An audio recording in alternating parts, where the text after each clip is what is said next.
सर्वज्ञ श्री चक्रधर स्वामी की जय। मेरे श्री गुरुवर और सभी संत जनों को मेरा सादर दंडवत प्रणाम और सभी प्रेमी भक्तों को मेरा जय श्री चक्रधर। तो आइए आप सभी प्रेमी भक्तजन मिलकर मेरे साथ उत्तरार्ध की लीला क्रमांक 3 का चिंतन कीजिए। आज की हमारी लीला है नागदेव को अन्य विकल्प रूप धर्म का वर्णन। सर्वज्ञ श्री चक्रधर भगवान जी का खड़कुली में निवास था। एक दिन नागदेव भगवान के पास आए और विनम्र भाव से पूछा, भगवान परसनायक प्रतिदिन भिक्षा के समय मस्तक पर तिलक और गले में जनेऊ पहनकर जाते हैं, यह कौन सा धर्म है जी? इस पर भगवान जी ने बड़े ही सौम्य भाव से कहा, वानरेश, यह परमेश्वर मार्ग के अतिरिक्त अन्य विकल्प रूप धर्म है। भगवान, इसके क्या लक्षण है, अर्थात यह कैसा है? इस पर भगवान जी ने कहा, परमेश्वर धर्म के अतिरिक्त चाहते हुए दूसरे धर्म को स्वीकार करना, इसे विकल्प कहते हैं। इस पर नागदेव जी ने कहा, ठीक है जी। इसके उपरांत नागदेव जी ने पूछा, भगवान, यदि कोई व्यक्ति परमेश्वर की आज्ञा का उल्लंघन करके इस व्यवहारिक जगत में मृत्यु को प्राप्त हो जाए तो उसके ज्ञान का साध्य क्या होगा, अर्थात उसे क्या मिलेगा? इस पर स्वामी जी ने समझाते हुए कहा, परमेश्वर की आज्ञा का जो उल्लंघन करता है, माया उसके बोध का हरण कर लेती है। इस पर पुनः नागदेव जी ने पूछा, स्वामी जी, परमेश्वर का अनुसरण करने वाले पुरुष को कब तक कार्य करना चाहिए? इस पर स्वामी जी ने कहा, देह पर्यंत पुरुष उर्लाची असे, जब तक जीव जीवित है तब तक उसे इस कार्य का निर्वाह करना होगा। वह बचा हुआ पुरुष कैसा होता है, उसके क्या लक्षण होते हैं? इस पर भगवान जी ने कहा, वानरेश, जब तक जीवित है तब तक आचरण करे और अंत तक कार्य करता रहे, इसी से उस बचे हुए की पहचान होती है। तब नागदेव ने कहा, ठीक है जी। फिर इंद्रभट्ट ने पूछा, भगवान, आप कहते हैं स्वशिंखम पवनम कुर्यात, अपनी चोटी सहित बाल कटवा देना चाहिए। यह कार्य हम जैसे लोगों को संभव नहीं हो सकता। इस पर भगवान जी ने कहा, तुम्हें कराल तर होइल किंगा, बाल कटवाने अर्थात अनुसरण लेने का प्रयत्न करोगे तो इसमें सफल हो जाओगे। इस पर इंद्रभट्ट ने कहा, आपका वरदान हो तो यह संभव हो जाएगा। नागदेव ने इस बात को स्वीकार कर लिया।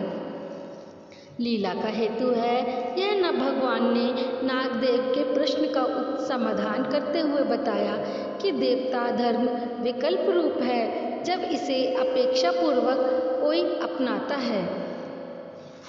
लीला क्रमांक 4, नागदेव को नाम के 10 महत्व और पंच कृष्ण का परिचय देना।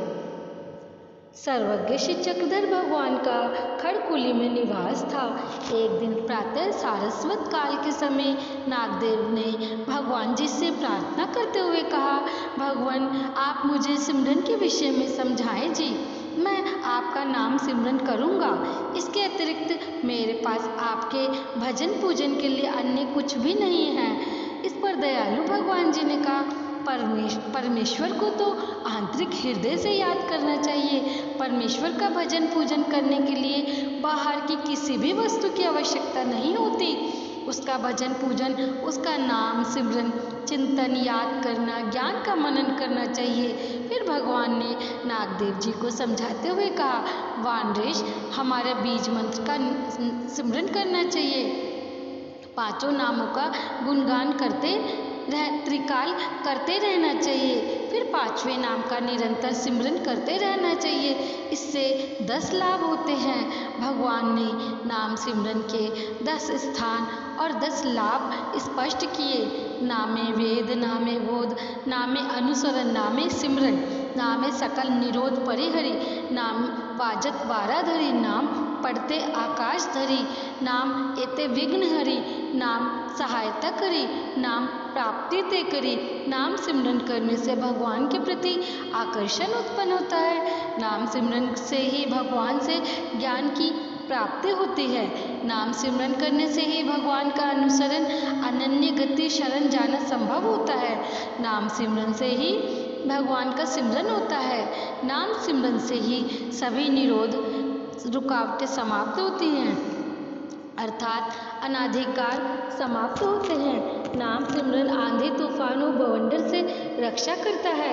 नाम सिमरन से गरजते बादलों से भी रक्षा होती है। नाम सिमरन भविष्य में आने वाले अनेक विघ्नों मुसीबतों से रक्षा करता है। नाम सिमरन से ही भगवान कदम कदम पर सहायता करते हैं। नाम सिमरन से ही भगवान के आनंदमय स्वरूप की प्राप्ति होती है। इसके उपरांत नागदेव जी ने फिर पूछा, भगवान वे 5 नाम कौन से हैं जिनका सिमरन करना चाहिए? इस पर कृपालु भगवान ने कहा, हमारे भगवान जी ने 5 नाम बताए। इस प्रकार भगवान को किसी समय भी नहीं भूलना चाहिए। तुम्हें सोते समय, भोजन करते समय भगवान को याद करना चाहिए। मार्ग में जाते समय किसी आश्चर्यकारी घटना को देखते या सुनने के उपरांत उसकी ओर ध्यान नहीं देना चाहिए, वहाँ रुकना नहीं चाहिए। ऐसे ही मार्ग में कोई विघ्न उत्पन्न हो जाए तो भगवान का नाम सिमरन करना चाहिए। इस प्रकार भगवान ने नागदेव जी को नाम सिमरन का महत्व समझाया। नागदेव जी ने उसे अच्छी तरह से समझ लिया। आगे लीला का हेतु है। यहाँ पर भी भगवान ने नागदेव जी को उनके प्रश्न का उत्तर देते हुए नाम सिमरन के 10 लाभ, 5 नाम जो सिमरन के लिए बीज मंत्र हैं, उनके विषय में समझाते हुए उनका समाधान किया।